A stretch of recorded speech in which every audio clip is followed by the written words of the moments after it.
नमस्कार प्यारे बच्चों, मैं रवि कुमार और आप देख रहे हैं केमिस्ट्री लेक्चर। तो प्यारे बच्चों, आज की क्लास हमारी बहुत ही इंपॉर्टेंट होने वाली है। खास तौर पे ये जो स्टूडेंट है हमारे, जो 11th क्लास के हैं, 12th क्लास के हैं, बीएससी और नीट की जो तैयारी कर रहे हैं, उनके लिए बहुत इंपॉर्टेंट है, क्योंकि हाइब्रिडाइजेशन के क्वेश्चन बहुत ही ज़्यादा पूछे जाते हैं। तो इसके चलते हुए मैंने बहुत ही ज़्यादा स्पेशल क्लास आज आपके लिए है। तो संकरण की फुल डिटेल में हम जाने वाले हैं। तो प्यारे बच्चों, बहुत सारी चीज़ें ऐसी हैं जो अभी तक किसी टीचर ने नहीं बताई हैं। इसके भी हम फुल डिटेल में नीचे तक जाने की कोशिश करेंगे और आपको समझाएंगे कि संकरण में किस किस प्रकार से संकरण होता है, मतलब किसी भी अणु में कैसे कैसे संकरण होता है और उनके कक्षक किस तरीके से आपस में भाग लेते हैं, और नए कक्षक बनेंगे उनकी ऊर्जा लगभग कैसे समान हो जाती है। ये सारी चीज़ें हम डिटेल में आज आपको बताने वाले हैं। दूसरी बात प्यारे बच्चों, बिल्कुल बेस से मैं इसको बता करके चलूंगा। इसका आधार मैंने लिख लिया है और मैं इसको यहीं से ही स्टार्ट करने वाला हूं और बहुत सारी इसमें ना जाने कितनी सारी जो बातें हैं उनको बताने वाला हूं। तो चलिए इसको डेफिनेशन से स्टार्ट करते हैं। तो मैं आपसे कहने वाला हूं फिर से एक बार कि चैनल को फटाफट सब्सक्राइब करें और शेयर कर दें ताकि और बच्चे भी जुड़ सकें हमसे। तो देखें जरा, ये डेफिनेशन है। इसमें लिखा हुआ है, जब दो या दो से अधिक समान अथवा लगभग समान ऊर्जा के कक्षक मिलकर समान आकार तथा समान ऊर्जा के उतने ही नए कक्षक बनाते हैं, तब इस क्रिया को संकरण कहते हैं। इसमें जो कक्षक बनेंगे उनकी जो ऊर्जा होगी, बनने वाले कक्षकों की जो ऊर्जा होगी वो लगभग समान होगी। किनके समान होगी? जो संकरण में भाग ले रहे हैं। जो संकरण में भाग ले रहे हैं उन कक्षकों की ऊर्जा के, जो नए कक्षक आएंगे बन करके, उनकी ऊर्जा क्या होगी? समान होगी। इस क्रिया को हम क्या कह रहे हैं? संकरण कह रहे हैं। तथा इससे बनने वाले कक्षकों को संकृत कक्षक कहते हैं। इनको संकृत कक्षक कहा जा रहा है और ये संकरण जो है आपका निम्न प्रकार का होता है। तो प्यारे बच्चे, ये डेफिनेशन है, आप इसको उतार लीजिए। आगे देखें, अब इसके हम डिटेल में जाने वाले हैं। ये जो डेफिनेशन है बहुत ज्यादा इंपॉर्टेंट है, आप इसको उतार लें। ये स्क्रीनशॉट इसका ले लें। मैं इसको साफ करता हूं, देखें जरा।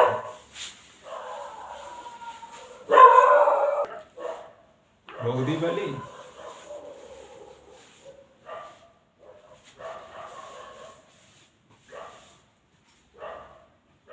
जब कुछ करने का ढंग आएगा जब भी। तो प्यारे बच्चों, संकरण की प्रकार देख लें आप। संकरण के जो प्रकार हैं ये कई प्रकार के होते हैं। तो हम संकरण के प्रकार में देखें जरा। अब स्टार्ट करते हैं इसको। सबसे पहले सबसेल आप जानते हैं। सबसेल देख लें आप, जिसको कोष कहा जाता है। ये आपके होते हैं एस, उसके बाद में होता है दूसरा P और तीसरा D और चौथा F। तो प्यारे बच्चों, ये आपके सबसेल है। देख लें जरा, इसमें होने वाला क्या है? P। इसमें ऑर्बिटल जो होंगे, S में एक ऑर्बिटल होता है, P में 3 ऑर्बिटल होते हैं और D में 5 ऑर्बिटल होते हैं। 5। और F में 7 ऑर्बिटल होते हैं।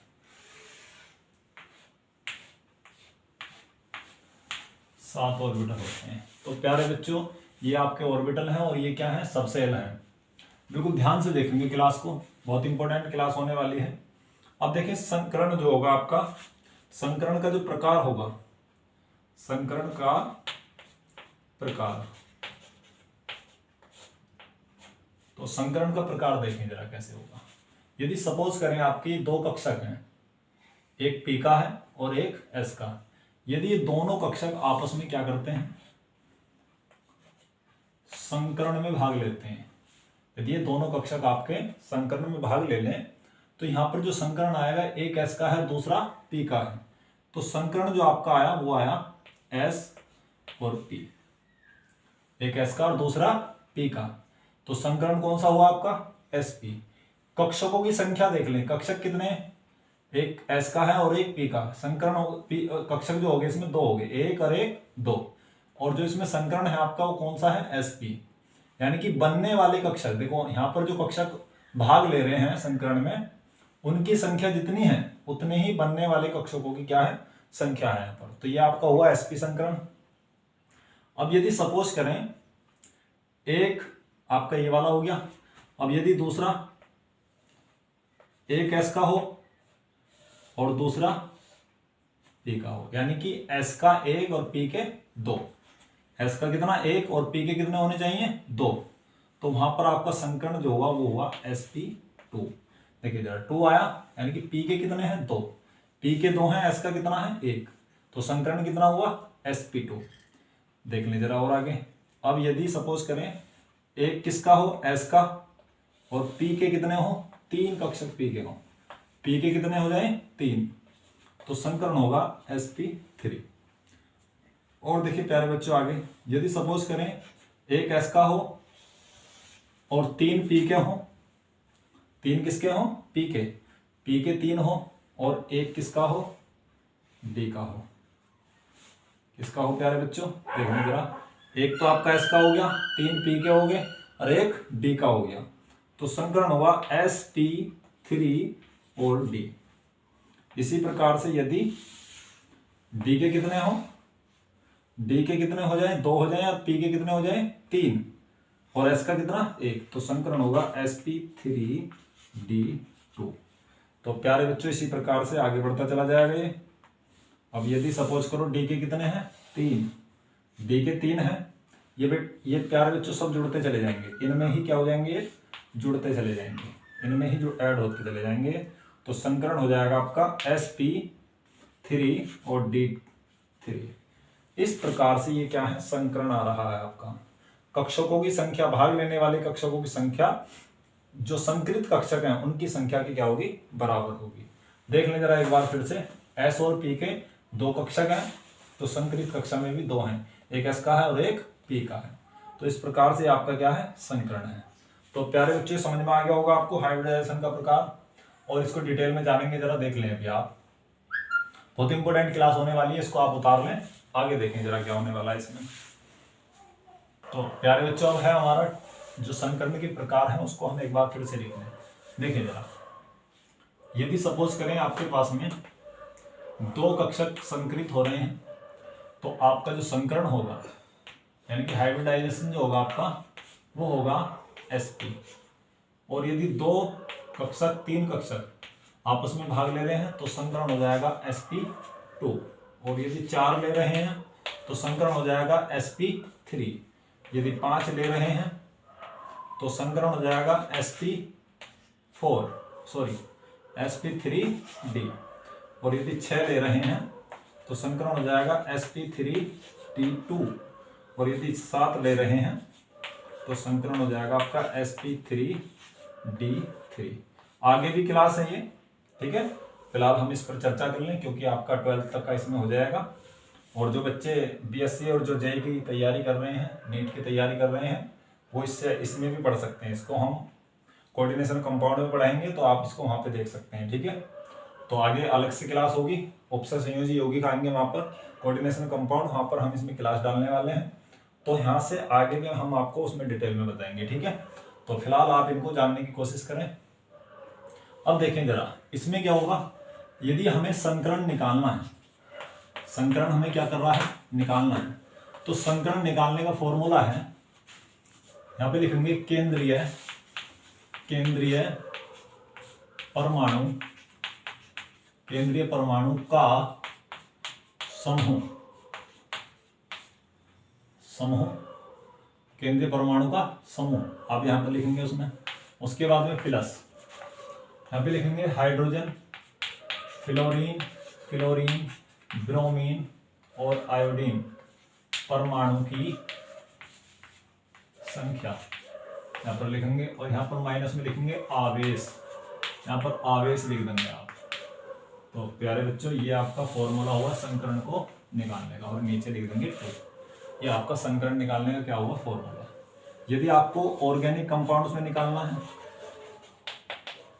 ऑर्गेनिक कंपाउंड में बहुत ईजी है, संकरण बराबर हो जाएगा आपका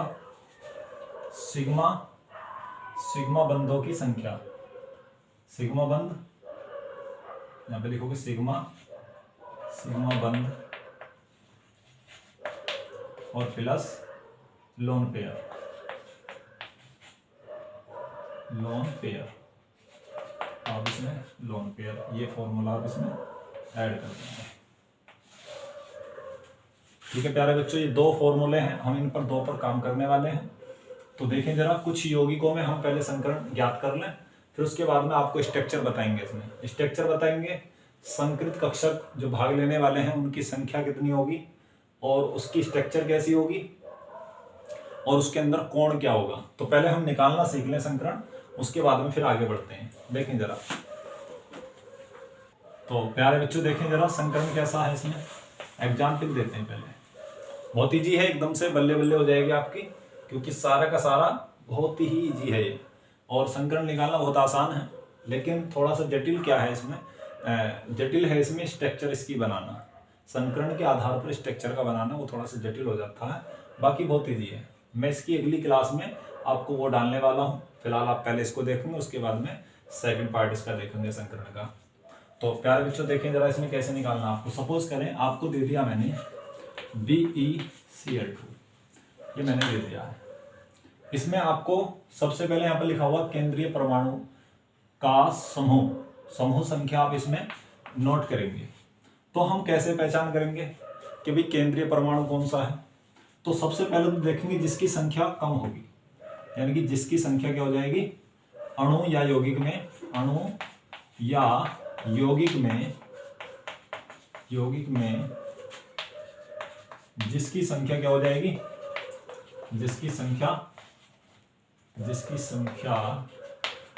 क्या हो जाएगी, कम हो जाएगी, यानी कि जो कम होगा वो सबसे पहले। दूसरा जो बड़ा होगा, यहां पे लिखेंगे जो, यानी कि अणु या यौगिक में, अणु या पहला पॉइंट इसका, और ये दूसरा अणु या यौगिक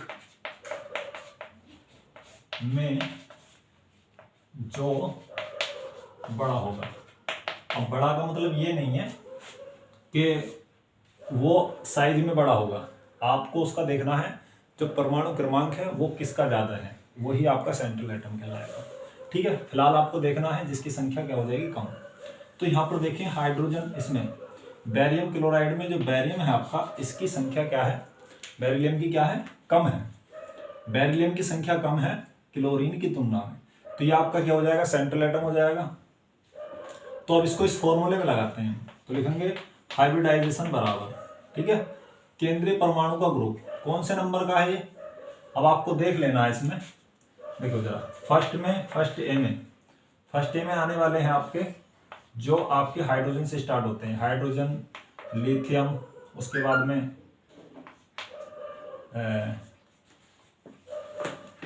सोडियम, इस तरीके से। ठीक है, सेकंड ए में आने वाले हैं आपके, सेकंड में आने वाला बेरिलियम और मैग्नीशियम, इस प्रकार से, और ये बहुत सारे हो जाएंगे। उसके बाद में थर्ड ए ग्रुप में आने वाला आपका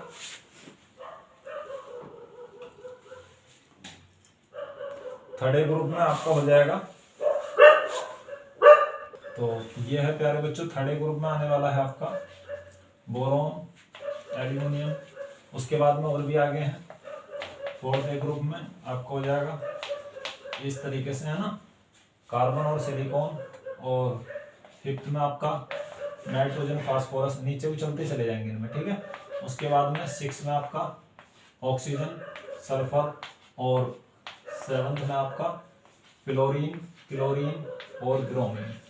तो प्यारे बच्चों ये मैंने क्या लिख दिए हैं, ग्रुप नंबर यहाँ पर मैंने नोट कर दिए हैं। ठीक है, तो इसके आधार पर हम निकालने वाले हैं, जरा देखें।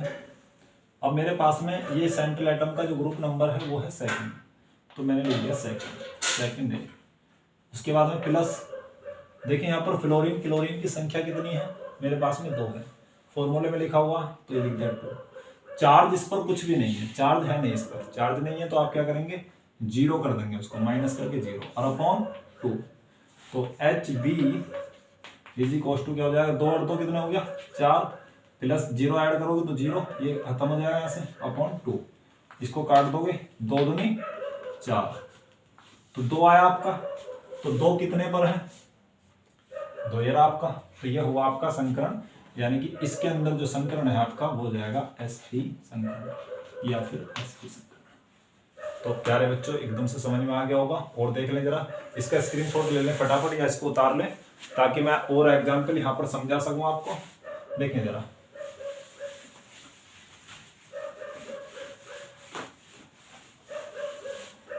आपको ग्रुप नंबर याद करने पड़ेंगे, ठीक है। आपको ग्रुप नंबर याद हो जाएंगे तो बहुत आसान हो जाएगा। यदि सपोज करो सेकंड एग्जाम्पल है आपका, यदि मैं लिख दूं NH3, देखिए NH3 में ये आपका केंद्रीय परमाणु हो गया। तो केंद्रीय परमाणु हाइब्रिडाइजेशन बराबर क्या हो जाएगा, नाइट्रोजन है। तो नाइट्रोजन का ग्रुप नंबर कितना है, 5। कितना है, 5। ये लीजिए 5 है, प्लस हाइड्रोजन की संख्या 3 और चार्ज इसमें 0/2। कितना हो जाएगा, Hb = 5 और 3 8/2, 2 चौक 8। तो Hb कितना हो गया, 4, या 4 पर कितना होता, 4 पर संकरित कक्षकों की संख्या आएगी sp3। तो प्यारे बच्चों ये आपका हो गया sp3। उसके बाद में और एग्जाम्पल है, यदि मैं कह दूं आपको H2O में बताएं, तो सेंट्रल एटम इसमें ऑक्सीजन होगा। तो Hb क्या हो जाएगा, ये संकरण, ये 6A ग्रुप का है, 6A, और प्लस हाइड्रोजन की संख्या 2 - 0/2। तो Hb क्या हो जाएगा, 6 और 2 8/2, 8 2 4। कितना संकरण आया, sp3। तो प्यारे बच्चों इस प्रकार से आप बहुत सारे एग्जाम्पल, अनंत एग्जाम्पल आप इसमें निकाल सकते हैं। बहुत ही साधारण ट्रिक है, बहुत ही इजी फॉर्मूला मैंने आपको लिख दिया है संकरण निकालने का। और ये संकरण की संख्या आपकी लिखी हुई है यहाँ पर। संकरण के प्रकार हैं ये, देख लें यहाँ पर, ये संकरण के प्रकार हैं। संकरित कक्षकों की संख्या है यहाँ पर जो देख रहे हैं आप, भाग लेने वाले कक्षकों की संख्या कितनी है, ये संख्या यहाँ पर आ रही है, 2 है यहाँ पर, देख लें 2 लिख रहा। यहाँ पर 3 कक्षक हैं, S का और 2 P के, 3 लिखा हुआ। तो ये है संकरित संकरण में भाग लेने वाले कक्षकों की संख्या। और ये है संकरित कक्षक, कितने संकरित कक्षक हैं वो यहाँ पर लिखे हुए हैं। या संकरण का प्रकार आप इसमें दे सकते हैं। तो ये आपके क्या है, बहुत सारे एग्जाम्पल इसमें आप कर सकते हैं, और भी कर लें। मैं माइनस वाले करा दूं, देख लें जरा, ये लीजिए। अब ये क्या हो गया, आपके इजी कर दिए हैं। ये लीजिए मैंने लिख दिया SO4 और 2-, ये लीजिए। इसकी निकालनी है तो कैसे करोगे आप, इसका निकालोगे तो Hb क्या हो जाएगा, ये संकरण है इसका, ये केंद्रीय परमाणु सल्फर का क्या हो जाएगा 6, ये लीजिए 6, प्लस ऑक्सीजन यहाँ पर ये 0 है, देख लें यहाँ पर ये संख्या नहीं है तो ये 0, और उसके बाद में माइनस चार्ज कितना है 2 और (2) है किसका है, इसको लिखेंगे -2, ब्रैकेट में लिख देंगे। उसके बाद में अपॉन हो जाएगा 2। Hb क्या हो जाएगा, आप देख लें 6, ये हो गया देखो 6, माइनस हो जाएगा प्लस, ठीक है, ये लीजिए प्लस के 2, और उसके बाद में आपका (2), 6 और 2 कितना हो गया 8/2, देखो काट दो तो कितना आ गया 4। तो Hb संकरण 4 पर कितना होता sp3, ये लीजिए। तो प्यारे बच्चों आपको संकरण आ गया हो गया अब है। और देख लें H2SO4 में, देख लें H2SO4 में S में निकालना, तो इसमें क्या हो जाएगा सल्फर, फिर से वही Hb क्या हो जाएगा 6। उसके बाद में इसकी संख्या देख लें कितनी है 2, बाकी सब 0 है, ये लीजिए 4 0 और (2). तो Hb 6 और 2 8/2, काट दोगे Hb कितना आएगा 4 पे क्या होगा sp3 संकरण, ये लीजिए आंसर। तो प्यारे बच्चों आज की क्लास आज आपको समझ में आई होगी।